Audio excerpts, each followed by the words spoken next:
자, 반갑습니다. 우선 한 3주 아니지? 한 3주 휴강하고 4주째 보는 거니 한 달 만에 보는 거네. 그죠? 네? 그때 예고했지만 선생님 지난주에 수술을 했습니다. 그래서 지금 솔직히 말하면 몸 상태가 엄청 좋지는 않은데 엄청난 정신력으로 지금 학원을 왔거든요. 사실은 지금 걷는 것 자체가 거의 불편해서. 오케이? 그래서 아무튼 야, 근데 오전에 수업하는데 이 와중에 선생님은 막 목발 짚고 왔는데도 초 좋은 새끼가 있더라고. 참 인간의 애진 대단한 거야. 그러니까 열심히 듣고 지금 인터넷 저희 막 영상 강의로 보는 친구들도 반드시 테스트를 본 다음에 수업을 들으세요. 이거 기억 안 나죠, 사실 거의. 그래. 나도 기억 안 나니 사실 지원아? 나지? 자, 교재로 말하면 58페이지야. 지난 시간에 우리 뭐 했었냐면 생태계와 환경에 대한 얘기를 했어요. 자, 한번 기억을 한번 해볼게요. 여기 봐. 우리가 보통 생태계라고 하면 뭐가 있냐면 이 용어를 좀 기억해야 돼. 개체가 뭐야? 개체가 완벽하게 살아있는 생명체 하나가 개체야. 돼? 그럼 예를 들어 내가 물어볼게. 여기 심장 하나가 이렇게 있어. 그럼 얘가 막 밥 먹고 혼자 돌아다니고 살아? 안 살지, 그지? 이건 개체가 아니야. 알겠죠? 그 통합과 그게 2야. 그렇잖아. 자, 그래서 완벽하게 독립적인 생명활동을 하는 게 바로 개체야. 그럼 이런 애들이 모여있는 걸 우리가 개체군이라고 해. 그럼 이런 개체군들이 여러 개 모여서 또 있는 걸 뭐라고 하냐면 군집이라고 해. 군집. 돼? 그러니까 그래서 사슴들이 있어. 그럼 사슴들이 모여 살아. 개체군. 그럼 사슴군도 있고 여기 늑대군도 있어. 그럼 이런 모든 것들 다 군집이라고 해. 그럼 여기에다가 다른 뭐 물이나 환경이나 공기 이런 걸 다 합쳐서 모든 생명활동에 관련된 모든 것들이 연결되는 거 우리가 생태계라고 하는 거야. 얘는 영어도 이름을 알아도 좋아. 에코시스템이라고 해. 알겠죠? 그래서 우리 교재 58페이지 봐봐. 그래서 생태계가 뭔지 쫙 나와 있죠. 생물과 환경이 서로 영향을 주고받는 체계 하고 나왔어.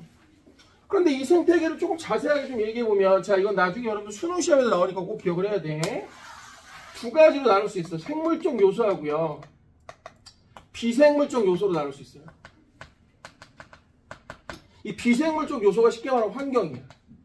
자, 됐죠? 그래서 생물적 요소에 해당되는 거하고 비생물적 요소에 해당되는 것 중에 우리가 비생물적 요소는 안 해워도 돼. 이건 시험에 그렇게 안 중요해. 근데 여기 있는 건 중요해.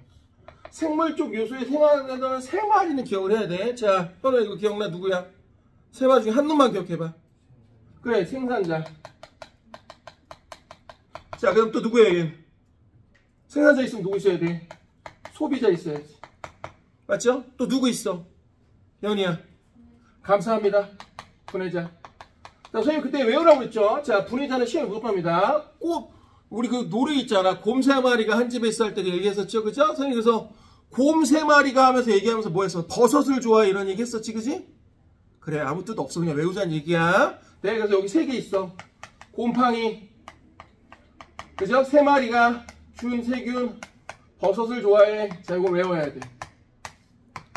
알겠죠? 자, 그 중에서도 잡아봐. 여기 뭐 토양, 공기, 온도, 뭐 물, 뭐 빛 이런 것들의 비생물적 요소하고 즉 환경적 요인이 생물에게 영향을 주는 걸 요걸 작용이라고 해. 그럼 생물이 거꾸로 환경에게 영향을 주는 건 반작용이라고 하는 거야. 자, 1번 문제 한번 확인해봐. 자, 기억이 바로 뭐야? 환경이 생물에게 영향을 주니까 기억이 작용이고 니은이 반작용이야. 자, 그럼 기억은 맞는 얘기야. 1번은. 자, 그럼 가을이 되면 나뭇잎이 단평이 들고 낙엽이 지는, 야, 낙엽이 지는 건 누구야? 참고로 여러분 이거 수능 기출문제입니다. 그죠? 야, 낙엽이 왜 질까? 온도가 추우니까 뭐가 되는 거야? 낙엽이 지는 거야. 그러니까 얘는 뭐가 되는 거야? 생물적 요인이 누가 되는 거야? 그러니까 비생물적 요인이 환경 요인이 생물에게 영향을 주니까 니은이 아니라 누가 돼야 돼? 기억이 돼야지. 그러니까 1번의 답은 2번인 거야. 뭔 말인지 이해가 됩니까? 됐어요. 자, 선생님 얘기했어, 얘들아. 자, 하연아, 요즘 문 좀 닫아줄래? 그래, 고마워. 나 어제 자다가 불 못 꺼갖고 우리 새벽 4시에 둘째한테 전화했어. 희수야 좀 와봐라. 왜? 불 좀 꺼줘. 네, 거의 못 움직여요. 네, 목발이 없으면 거의 못 움직입니다. 네? 소망아, 전신 마취 해봤어? 전신 마취 해본 사람 없어?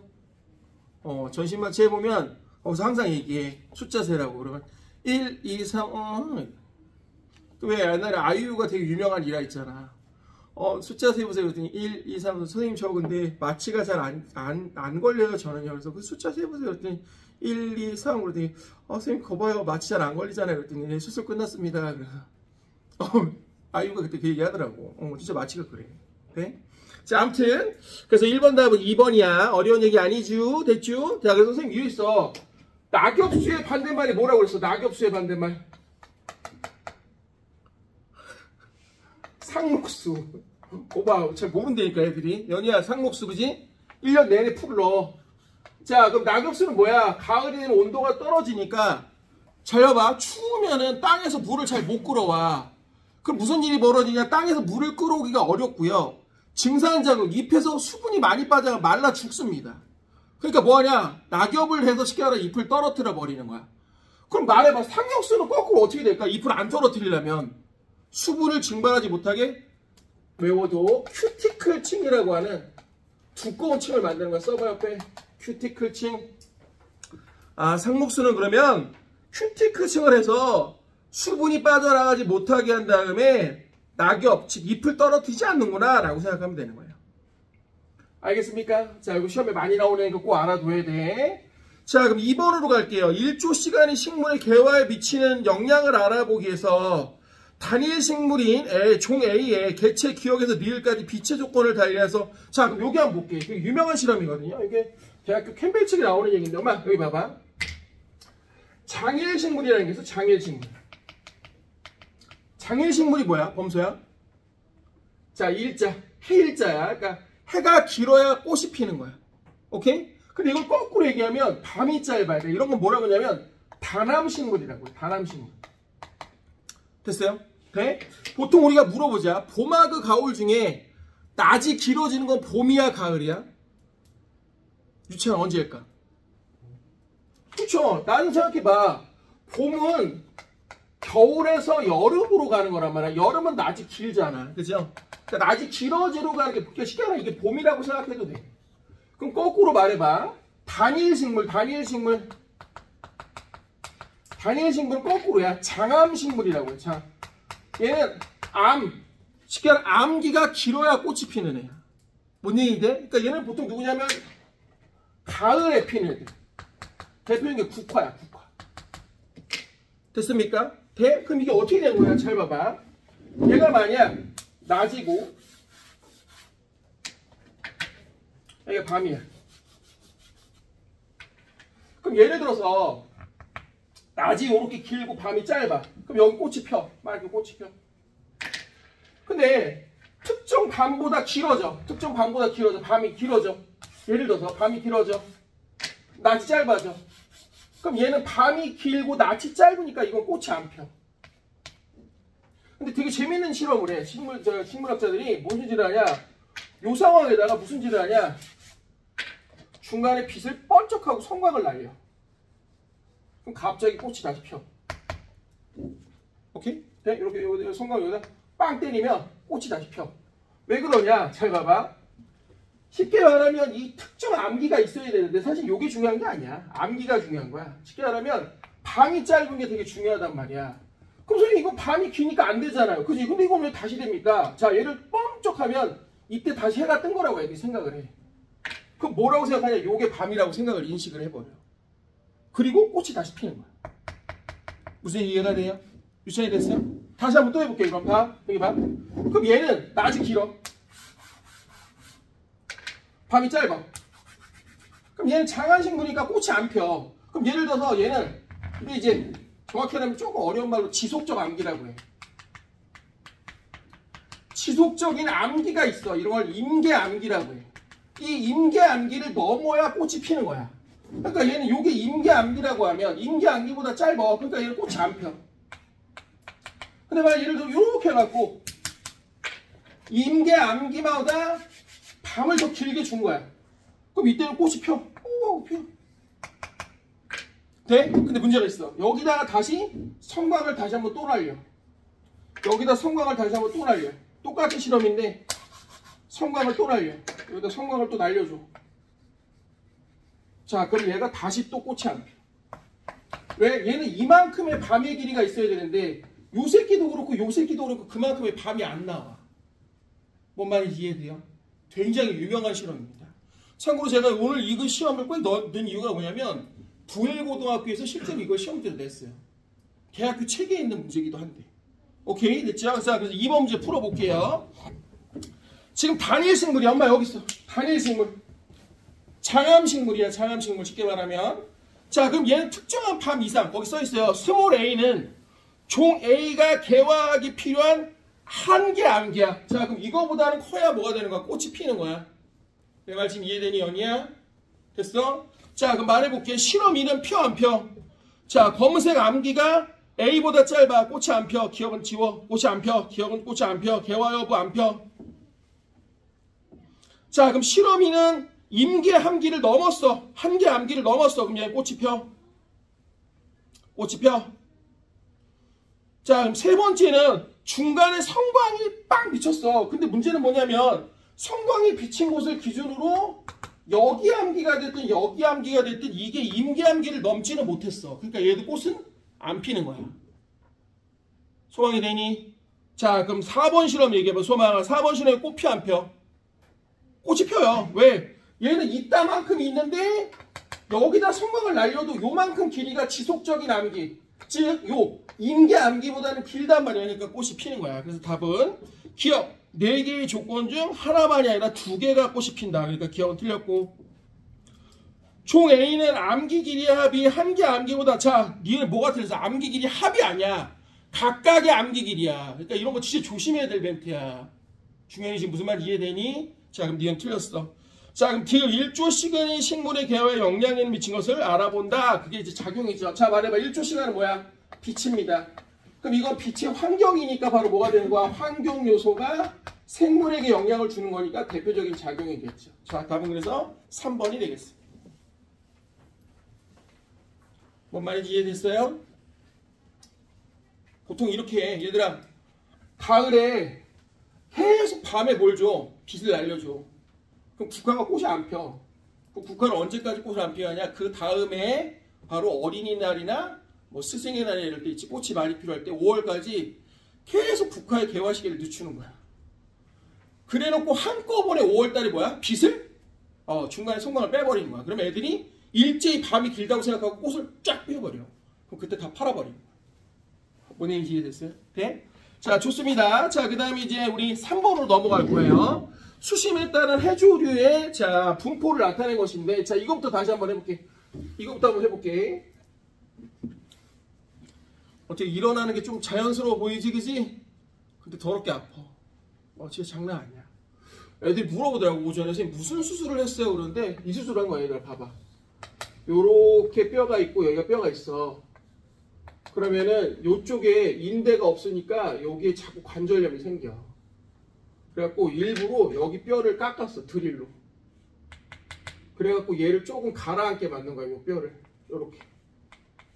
그런 다음에 여기다 쇠못을 박은 거야, 이렇게. 그럼 요쪽 관절염이 줄어들고 요쪽하고 균형이 맞으면서 요쪽이 닳는 걸 좀 줄어들게 하는 거야. 그리고 내년에 다시 여기다 인대 재건 수술을 하는 거지. 네? 이 외과 수술은요, 생각보다 들어가면 최첨단 장비가 별로 없어요. 들어가면 뭐인 줄 알아? 막 쇠사슬 막 이런 거 있잖아. 뺨찌 막 이 도라이버 이런 거 있어요. 예, 외과 수술 들어가면 거의 뭐 공장 수술 비슷한 정도로 어마어마한 그런 걸로 막 써버려. 최첨단 기술이 많이 없어. 네? 그래서 그 의사가 그러더라고. 이번에 수술하면서 피가 좀 많이 났는데 그 얘기를 하더라고. 근육량이 많아서 뼈를 보기가 쉽지 않았다는 거야. 그래서 근육을 이렇게 벌려서 뼈를 본다는 거야. 당연하지. 뭐 어떻게 볼 거야, 그럼? 무슨 얘기 이해돼요? 근육 속에 뼈가 있잖아. 나한테 그러더라고. 근육량이 많아갖고 근육을 제껴갖고 뼈를 봐야 되는데 힘들었다고 막 얘기를 하시더라고, 그 의사 선생님께서. 오케이? 네? 자, 어찌됐든 그럼 3번 한번 볼게요. 수심에 따른 해조류 분포. 자, 그럼 이것부터 한번 해봐. 엄마, 우리가 빛이라고 하는 것은 전자기파야. 이걸 못 외우면 안 돼. 그럼 전자기파의 파장이 짧으냐고 기네. 자, 요쪽이 바로 보라돌이야. 자, 요쪽이 바로 뭐야? 빨갱이야. 그러니까 뭐 이런 것까지 알면 더 좋은데, 얘가 보통 400 나노미터대야, 파장이. 얘가 한 700나노미터대야. 자, 물어봐야지. 범서야, 누가 더 투과력이 좋아? 파장이 짧은 쪽이 좋은 거야. 선생님 옛날에 잠수함 탔던 얘기 해줄까? 잠수함 타면 입술이 보라색으로 보여. 왜? 빨간색이 거기까지 들어오질 못하니까 입술이 빨간색이 모이는 거야. 무슨 말인지 이해되니? 그럼 말해봐. 엄마, 수심에서 수심이 얕은 바다는 파장이 긴 애는 짧은 애 못 들어와. 그러니까 파장이 짧은 애 위주로 들어오고요. 깊은 곳에는 파장이 짧은 거에 들어온다고. 왜? 투과력이 좋으니까. 그럼 요런 주로 얘네들 적색광이 들어온단 말이야. 그럼 이 적색광을 먹어. 쉽게 말하면 적색광을 광합성에 이용하는 거야. 그럼 보색광계를 좀 알아두면 좋아. 적색광을 이용하면 색깔은 보색광이 녹색광의 빛이 바깥쪽으로 나간다고 생각하면 돼. 그러니까 빨간색을 먹지만 표면의 색깔은 뭐야? 녹색이 보인다고 생각하면 되는 거야. 뭔 말인지 이해돼? 사실 우리 주변에 녹색 생물들이 왜 녹색 생물이야? 녹색빛을 비추기 때문이야. 반사하기 때문이야. 왜? 안 먹어. 광합성에 이용을 안 하거든. 그러니까 얘네들이 바로 녹조류가 되는 거야. 돼? 그럼 거꾸로 말해봐. 깊숙이 들어가는 애 누구야? 얘는 청색광이야. 청색광은 깊숙이 들어가. 그럼 얘는 청색광을 먹고 거꾸로 빨간색 빛을 바깥으로 내비친다고 생각하면 돼. 그럼 얘네들이 누구야? 바로 홍조류가 되는 거야. 홍조류. 돼? 자, 유차야, 김은 홍조류야, 녹조류야? 얘들아, 김은 잘 봐봐. 집에 와서 먹을 때 봐. 김은 원래 빨간색이야. 그러니까 파래가 섞여있는 김은 녹색이 맞지만 원래 김은 색깔이 붉은색이야. 돼? 알아줘. 대표적인 홍조류가 바로 김이야. 알겠어? 그럼 녹조류가 누구야? 하나만 알아. 아까 파래. 니네 뭐 잘 모르겠지만 혹시 매생이라고 아니? 미친년 머리카락처럼 긴 거 있어.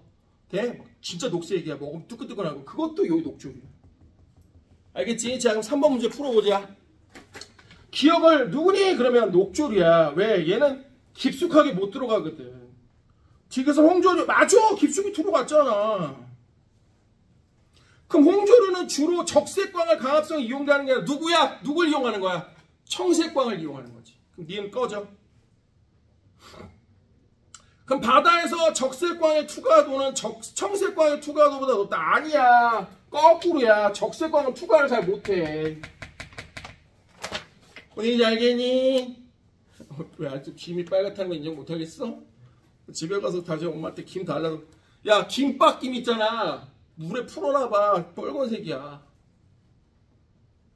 아무튼 알아도. 니는 혹시 톳이라고 아니? 톳? 톳도 원래 요 홍조류야. 우뭇가사리 알아? 그래, 뭐 그런 거 잘 모르더라고. 근데 그것도 실제로 요거야. 홍조류야. 자, 그래서 3번의 답은 1번이 되겠습니다. 빨리 체크해보세요. 자, 그 다음 우리 교과서로 쭉 뒤로 넘어가서 우리 교과서로 74페이지로 넘어갑니다.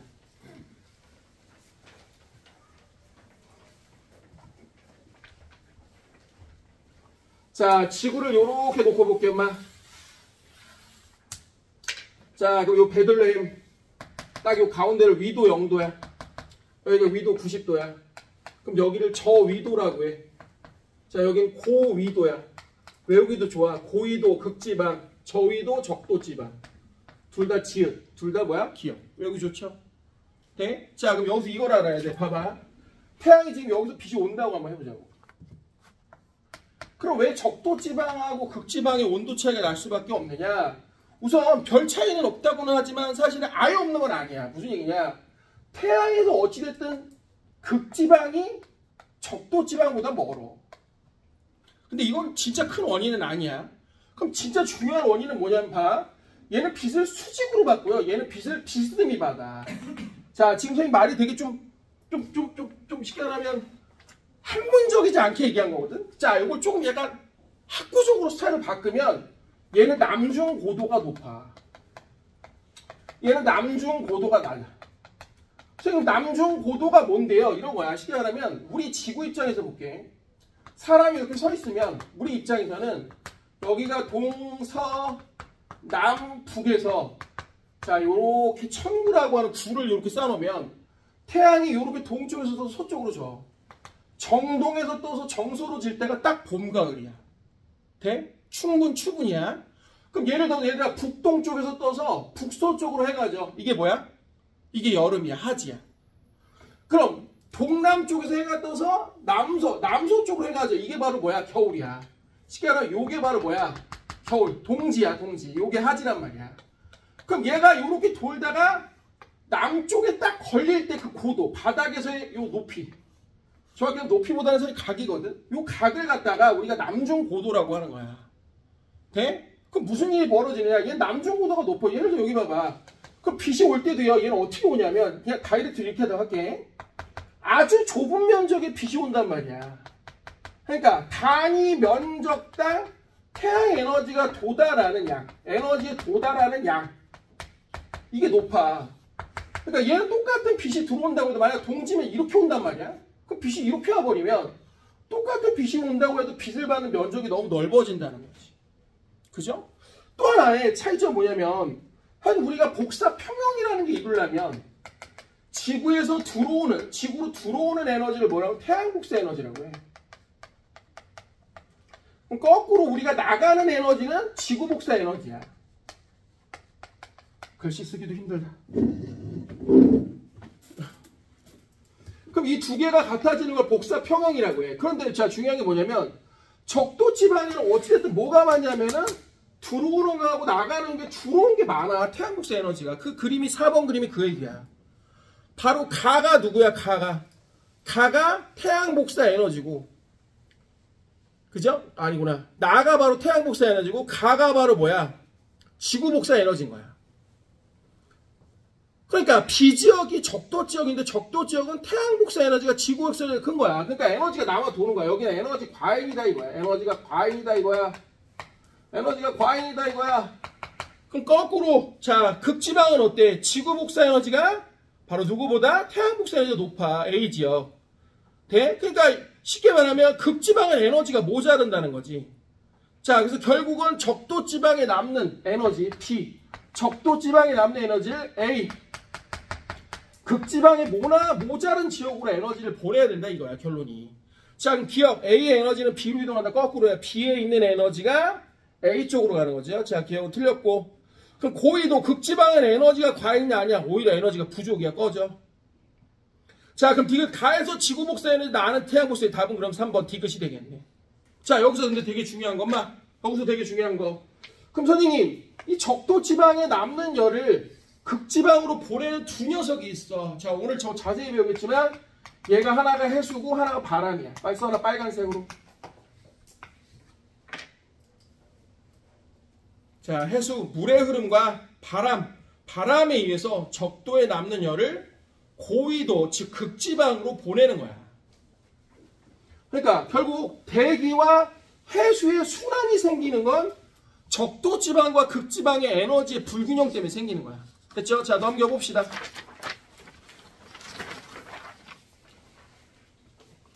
자, 그럼 선생님 대기대 순환 얘기를 한번 해볼게. 자, 여기 보세요. 대기대 순환 한번 얘기해보면, 자, 여기가 지금 딱 적도고요. 30도 간격으로 끊어볼게. 자, 0, 30, 60, 90. 됐죠? 자, 그럼 이거부터 한번 해봐. 엄마, 적도 지방은 어때? 뜨거워. 자, 그럼 뜨거우면 공기가 위로 올라가 내려가? 지훈아, 위로 올라가지, 그죠? 상승 기류가 생겨. 그러면 이 공기를 채우기 위해서 공기가 이렇게 내려와. 그럼 여기 공기를 채우기 위해서 위에 공기가 내려오고 여기 공기를 채우기 위해서 이렇게 도는 거야. 됐죠? 이렇게 도는 거야. 돼? 이 이름이 뭐냐면 써놔봐. 헤들리 순환이라고 해. 발견자 이름이야. 대기 대순환에서 0에서 30도까지의 순환을 헤들리 순환. 자, 이것도 좀 기억을 해놔. 얘는 직접순환이야. 직접순환. 그럼 직접순환이 뭡니까? 자, 열에 의해서 실제로 기체가 이동을 하면서 생기는 순환을 직접순환. 열에 의한 불균형 가덜. 쉽게 말하면 발음도 안 된다. 부등가열. 자, 부등가열. 자, 쉽게 말하면 여기보다 여기가 뜨거워서 가열돼서 생기는 순환. 이런 것들이 직접순환이야. 자, 그럼 하나만 더 해볼게. 하나만 더 해볼게. 그럼 여기는 상대적으로 추워. 다른 데보다. 그럼 공기가 내려와.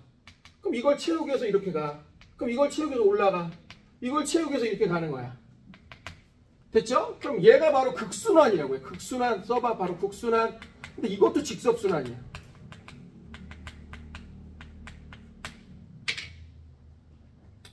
그럼 선생님 우리가 사는 중위도 지역은 특이하네요. 봐. 여기 공기가 내려가고 여기 공기가 올라가니까 자연스럽게 이렇게 메꾸기에서 올라가도 되겠네요. 맞아. 그럼 여기가 부족하니까 이렇게 내려가도 되겠네요. 맞아. 이걸 바로 뭐라고 하냐. 자, 요게 바로 페렐순환이라고 적어놔. 페렐순환. 자, 그럼 알아도 얘는 간접순환이야. 지가 뭔가를 한 게 아니야. 양쪽에 부등가열에서 생긴 직접순환에 의해서 가운데 있다 보니까 생긴 순환인 거야. 페렐순환. 참고로 이번 2학기 1차 고사 북일고 시험 문제 요 페렐순환이 서답형 문제로 나왔는데 애들이 이렇게 써서 다 틀렸어. 실제 사례야.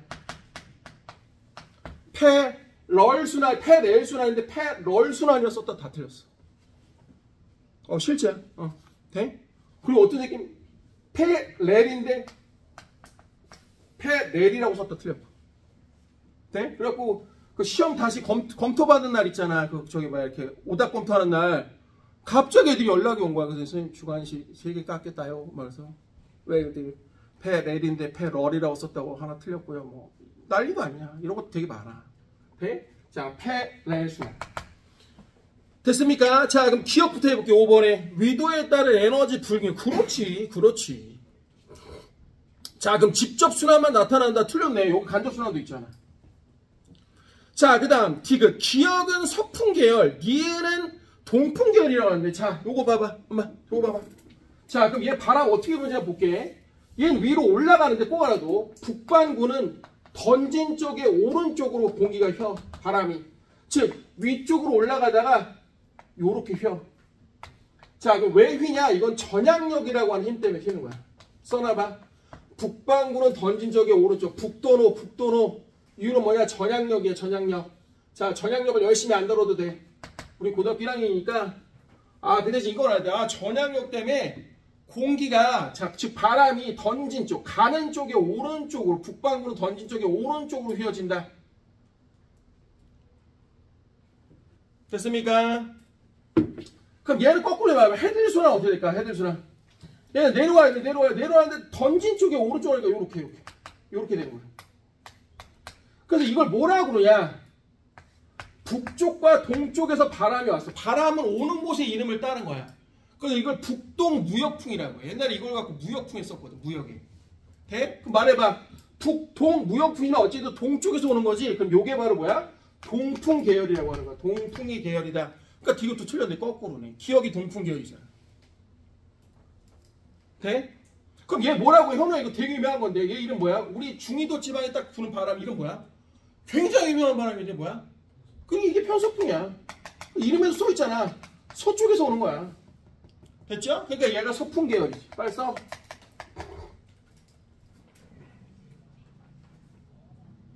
자, 그래서 5번의 답은 1번이 되겠습니다.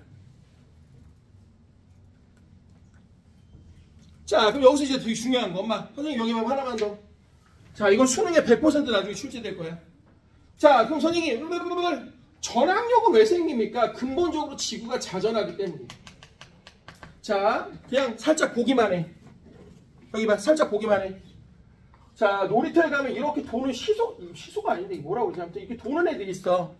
소망아, 이거 알아? 놀이터에 가면 이렇게 도는 거? 여기 한 새끼 타고 있고, 여기 한 새끼 타고 있고, 돌잖아, 이렇게. 나 어렸을 때 이거 있었어. 아무튼 중요한 거 뭐냐, 이걸 위에서 볼게.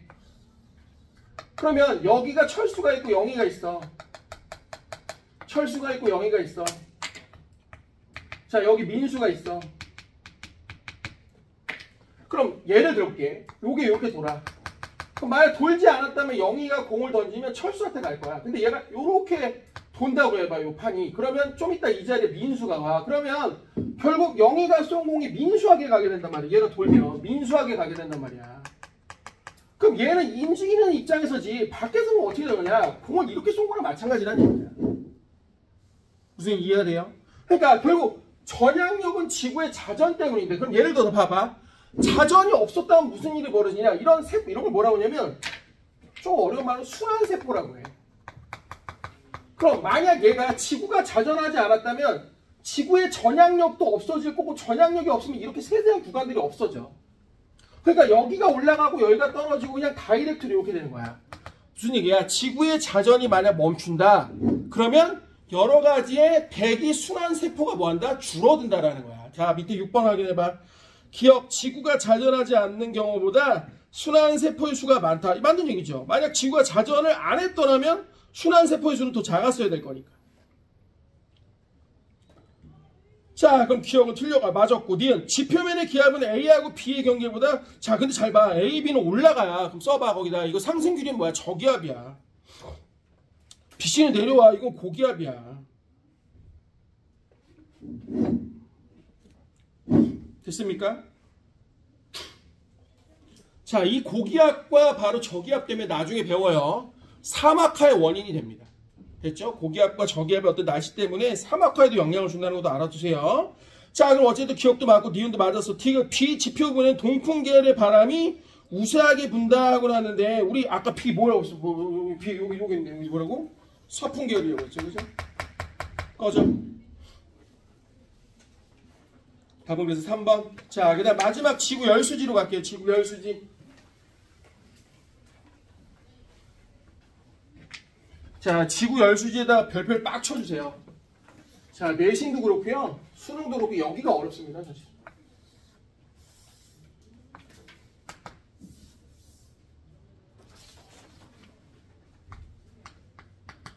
우주, 여기가 대기, 지표. 자, 그럼 하나씩 다 한번 해볼게. 자, 열수지평을 이해하고 빈칸을 채워봅시다. 하고 났어요. 자, 그럼 지구의 얘들아, 지구는 누가 지구야? 여기가 우주고 대기하고 지표를 합한 게 바로 뭐야? 요게 지구야. 그러니까 어디까지가 지구냐면 우리가 옷 입고 있잖아. 그럼 어디까지가 나냐? 그럼 내 옷까지가 나라고 생각하면 되는 거야. 연이 무슨 말인지 이해됐니? 돼? 자, 그럼 말해봐. 흡수하는 에너지는 우선 어디냐면은 여기 지표로 다이렉트로 들어오는 게 있어요. 여기 47. 됐습니까? 자, 그럼 일부가 여기서 대기가 흡수해. 23.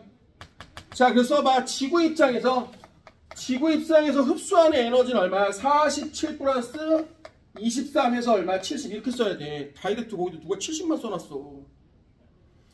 됐어요? 자, 이렇게 써놔야 돼. 47 플러스 23은 70. 맞습니까? 안 됩니까? 자, 그럼 또 지구 입장에서 바깥으로 나가는 거야. 여기 있네, 이렇게. 물론 여기서 나가긴 하지만 궁극적으로 여기 우주로 손실이 12. 또 대기가 다시 여기서 복사를 해서 대기 복사 58. 그래서 지구 입장에서 나가는 거 지구 입장에 나가는 건 12 플러스 58. 요게 얼마야? 70. 빨리 써봐.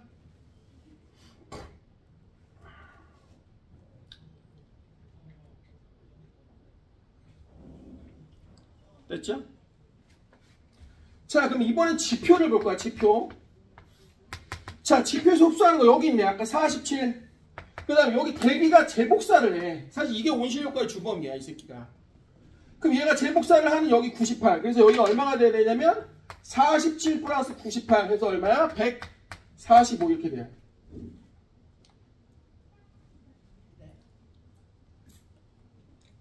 됐습니까? 그럼 지표에서 오히려 방출하는 건 누구야? 여기 있네. 여기 지표에서 방출하는 거. 그러니까 대용급 145라고 썼지만 정확히 하려면 145 중에 10위는 우주로 다이렉트 나가는 거고 나머지 133은 대기한테 보내주는 거야. 물론 얘가 일부는 다시 재복사를 하고 우주로 방출하긴 하지만 어찌됐든 요 12하고 121을 합쳐서 12 플러스 133 요게 그래서 얼마야? 145 이렇게 적어야지. 자, 그럼 밑에 있는 대기에다 별표 치나. 얘가 제일 중요해, 사실은. 밑에 있는 대기가 제일 중요해.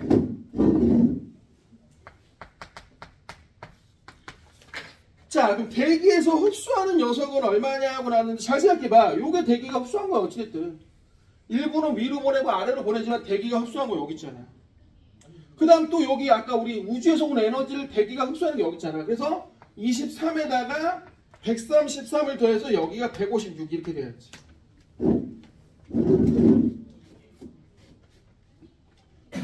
대기 입장에서 얘기하는 거야. 그럼 대기 입장에서, 자, 대기 입장에서 방출하는 건 여기 있잖아. 대기 입장에서 우주로 방출하는 58. 대기 입장에서 지구로 보내, 지구 바닥으로 다시 보내는 98. 이걸 더하면 156이 돼야 돼.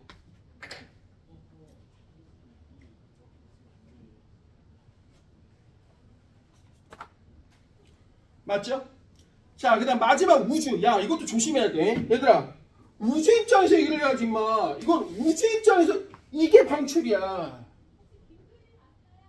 돼? 그러니까 우주 입장에서 방출하는 게 100이고 우주 입장에서 흡수하는 건 요게 우주 입장에서 흡수하는 거지. 그럼 여기가 70이고 여기가 얼마야? 30이잖아. 이걸 두 개를 합한 게 100인 거지.